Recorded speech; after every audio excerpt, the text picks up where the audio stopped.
Episode की शुरुआत hero आस होती है, जहाँ के स्टाफ के लोग बात कर रहे थे कि उस विशालकाय सेंटीपीड मॉन्स्टर को किसी ने एक झटके में ही मार दिया और मानो जैसे उसका नामो निशान ही मिट गया। इस तरह का काम बस किंग ही कर सकता है। हम खुशनसीब हैं कि किंग हमारी साइड है। अब बात करें उस हीरो हंटर गारो की, तो सिल्वर फैंग भी उसे हराने में फेल हो गया है। अब उसका क्या करें? अगर वो ऐसे ही हमारे हीरोज को मारता रहा तो एक दिन हीरो एसोसिएशन ही बंद हो जाएगा। स्टिच कहता है कि गारो को अब हमें एक इंसान नहीं बल्कि मॉन्स्टर की तरह देखना चाहिए। अगली बार जब वो सामने आएगा तो हम उसे थ्रेट लेवल ड्रैगन की तरह ट्रीट करेंगे और सबको एक इमरजेंसी अलर्ट भेजा जाएगा। एक आदमी बोलता है कि लेकिन वो है तो एक इंसान ही, एक मामूली इंसान हमारे एस रैंक हीरोज को कैसे हरा सकता है? स्टिच कहता है कि सिल्वर फैंग गारो को हराने में कामयाब नहीं हुआ, लेकिन फिर भी उसने गारो को बहुत ज्यादा घायल कर दिया है, यानी कुछ समय तक वो हमें दिक्कत नहीं देगा, तो हम इसे अपनी जीत समझ सकते हैं। एक आदमी बोलता है कि ब्लास्ट को क्यों नहीं बुलाते, वो एस क्लास का रैंक 1 हीरो है। स्टिच उसे बताता है कि ब्लास्ट अपनी मर्जी का काम ही करता है, उसे ऑर्डर देना नामुमकिन है, उसे किसी की बात सुनना पसंद नहीं है। रजिस्ट्री में भी उसकी आइडेंटिटी के बारे में कुछ नहीं लिखा गया है, लेकिन हमें उस पर पूरा भरोसा है कि जब इंसानियत को सच में उसकी मदद चाहिए होगी तब वो जरूर आएगा।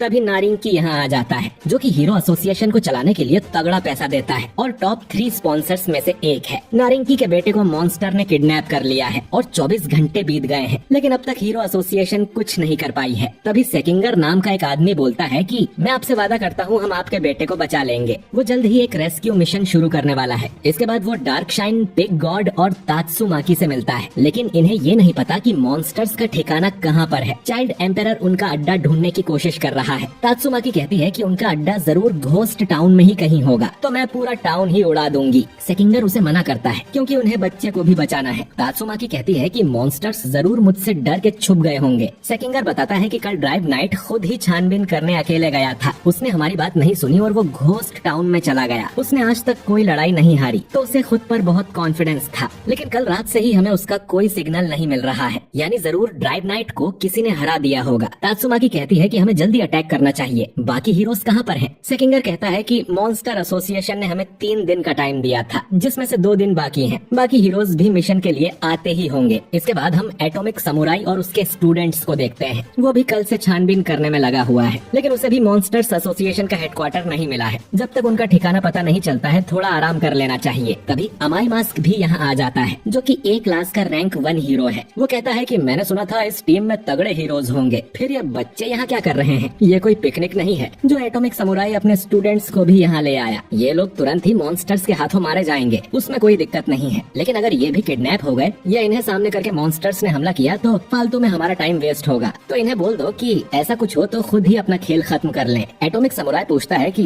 तुम भी इस मिशन का हिस्सा हो क्या? तो अमाई मास्क कहता है कि हाँ बिल्कुल, उन मॉन्स्टर्स की वजह से मेरा कॉन्सर्ट खराब हुआ है। समुराई कहता है कि मेरे स्टूडेंट्स काफी स्ट्रॉन्ग हैं, मैं उनसे कह दूंगा कि तुम्हें भी प्रोटेक्ट करें। अमाई मास्क बोलता है कि मुझे कम समझने की भूल मत करना, मैं ए क्लास में अपनी मर्जी से हूँ और जब चाहूँ एस क्लास में आ सकता हूँ। आसान शब्दों में कहूँ तो मैं तुमसे भी ज्यादा स्ट्रॉन्ग हूँ एटॉमिक समुराई। ये सब सुन समुराई बहुत गुस्सा हो जाता है, लेकिन वो किसी तरह खुद को शांत रखता है। दूसरी तरफ हम पूरी प्रिजनर को देखते हैं, जिसे इस हीरो मिशन में शामिल करने के लिए रिहा किया जा रहा था। पुलिस ऑफिसर कहता है कि एक बिल्ली जैसा मॉन्स्टर था जिसने हमारी जेल के कुछ कैदियों को मॉन्स्टर में बदल दिया था और उन्हें अपने साथ ले गया। जिन ऑफिसर्स ने उन्हें रोकने की कोशिश की उन्होंने अपनी जान गंवा दी। तुम एक हीरो हो ना, तो हमारे लिए भी बदला जरूर लेना। पूरी प्रिजनर कहता है कि मैं उनसे हिसाब जरूर चुकता करूंगा, और ऐसा कहकर वो यहाँ से जाने लगता है। तभी एक कैदी आकर बोलता है कि उसने पूरी प्रिजनर के लिए एक स्वेटर बनाया है, जिसे लेकर पूरी प्रिजनर को बहुत अच्छा लगता है। इधर हीरो एसोसिएशन में चाइल्ड एम्पेरर बाकी स्टाफ को बाहर जाने को बोलता है और फिर चुपके से मेटल नाइट को कॉल करता है। Metal night S class rank 4 hero है। वो मेटल नाइट से कहता है कि तुम्हें मॉन्स्टर हेडक्वार्टर्स के बारे में जरूर पता चल गया होगा, तो हमें बताते क्यों नहीं? हमारे पास ज्यादा टाइम नहीं है और वो उस बच्चे को मार देंगे। मेटल नाइट कहता है कि तुम्हें नहीं बताया तो सिर्फ वो बच्चा मरेगा, लेकिन अगर तुम्हें बता दिया तो तुम सब भी मारे जाओगे। चाइल्ड एम्पेरर कहता है कि तो तुम भी इस मिशन को ज्वाइन क्यों नहीं कर लेते? तुम किस चीज से इतना डरे हुए हो? तुम्हारी मशीन बॉडी का क्या हुआ? अगर वो तबाह हो गई है तो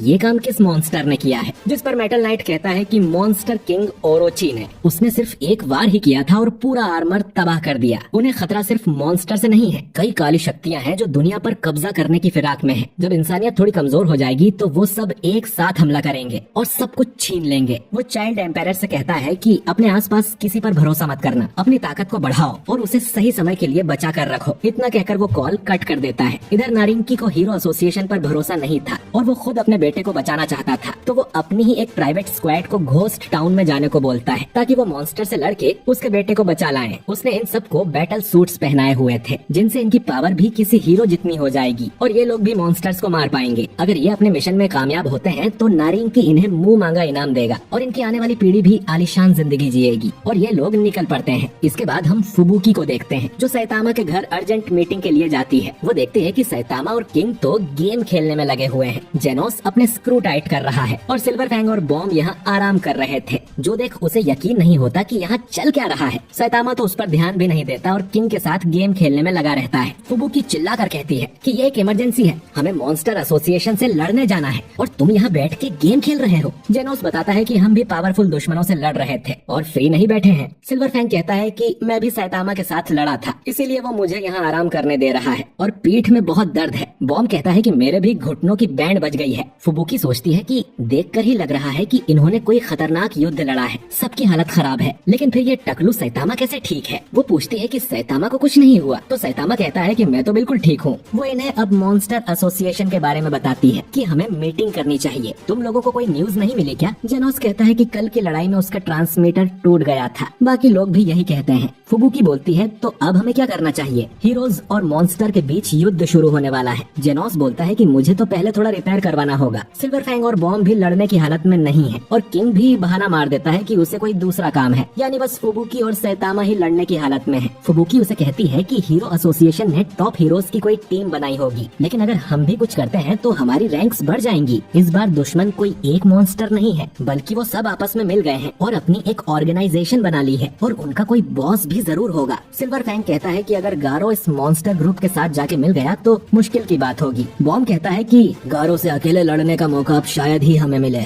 और अगर उनके पास सेंटीपिड जितने और भी स्ट्रॉन्ग मॉन्स्टर हुए तो मैं तो हीरो वाला काम ही छोड़ दूंगा। किंग सैतामा से कहता है कि वो हीरो हंटर भी कल वाली लड़ाई में मौजूद था पर तुम उससे मिल ही नहीं पाए। सैतामा कहता है कि कल भी उसने कुछ हीरोज को मारा है। कितनी शर्म की बात है कि वो मेरे पास आया तक नहीं, शायद मैं टकलू पहलवान हूँ इसीलिए। सैतामा अब तुरंत अपनी हीरो कॉस्ट्यूम पहन लेता है और कहता है कि मैं गारो को ढूंढने बाहर जा रहा हूँ। वो जब मुझे मिलेगा तो मैं उसे एक पंच मारूंगा और वापस आते समय पत्ता गोभी भी लेते आऊंगा। इतना कहकर सैतामा यहाँ से चला जाता है और इधर फुबुकी अकेले बैठी सोच रही थी कि एक बार फिर किसी ने उसकी बात नहीं सुनी। वो तो यहाँ कोई प्लान बनाने आई थी पर सैतामा अकेले ही चला गया। दूसरी तरफ गारो को मॉन्स्टर एसोसिएशन में होश आता है। उसे मॉन्स्टर्स बचाकर यहाँ ले आए थे। गारो अब इस कमरे से बाहर निकलता है। उसे ज्यादा कुछ याद नहीं था और उसका पूरा शरीर दर्द कर रहा था। वो एक बड़े से हॉल की तरफ जाता है जहाँ हम देखते हैं कि नारिंकी की भेजी प्राइवेट स्क्वाड पकड़ी जा चुकी है। वो लोग ग्योरो के सामने अपनी जान की भीख मांग रहे थे। इन लोगों को मशीन गॉड G5 ने पकड़ा है जो कि मॉन्स्टर एसोसिएशन में भर्ती होने आया था। G5 कहता है कि इन लोगों के सूट्स कमाल के हैं लेकिन ये सिर्फ इनके लिए ही बनाए गए हैं। इनके अलावा और कोई इस सूट्स को इस्तेमाल नहीं कर पाएगा, यानी कि इन्हें जिंदा रखकर ही अपने प्यादों की तरह इस्तेमाल करना होगा। तभी डोएस यहाँ आ जाती है और कहती है कि इनको मैं अपना गुलाम बना लूंगी और अपनी चाबुक इन पर मारती है और इन्हें अपने वश में कर लेती है। इसके बाद गारो इनके सामने आता है और पूछता है कि तुम लोग मुझसे क्या चाहते हो। ग्योरो बोलता है कि अब उनके पास 30 से भी कम स्ट्रॉन्ग मॉन्स्टर्स बचे हैं। वैसे तो ये लोग अब भी हीरोज को हरा सकते हैं लेकिन इन्हें एक लीडर और यूनिटी की जरूरत है और वो चाहता है कि गारो भी इस जगह का लीडर बन जाए। उसे गारो के जैसे ही किसी एंटी हीरो आइडियोलॉजी वाले की तलाश थी। गारो यहाँ का मेंबर बनने को मान जाता है लेकिन मॉन्स्टर किंग ओरिची की एक शर्त थी। गारो को साबित करना होगा कि वो सच में एक मॉन्स्टर बनने को तैयार है और उसे एक दिन के अंदर किसी एक हीरो का सिर लाके देना होगा। गारो अब यहाँ से बाहर चला जाता है और ग्योरो उस पर नजर रखने के लिए 2 मॉन्स्टर्स इंसेक्ट गॉड और किंग द रीपर को उसके पीछे लगा देता है। एपिसोड के आखिर में हम देखते हैं कि साउंड ऑफ सोनिक ने भी मॉन्स्टर एसोसिएशन को ज्वाइन कर लिया। उसे लग रहा था कि अब वो काफी स्ट्रॉन्ग हो गया है और सैतामा को वो जरूर हरा देगा, लेकिन असल में वो रात भर से बाथरूम में था और ज्यादा कुछ नहीं, बस उसका 2 किलो वजन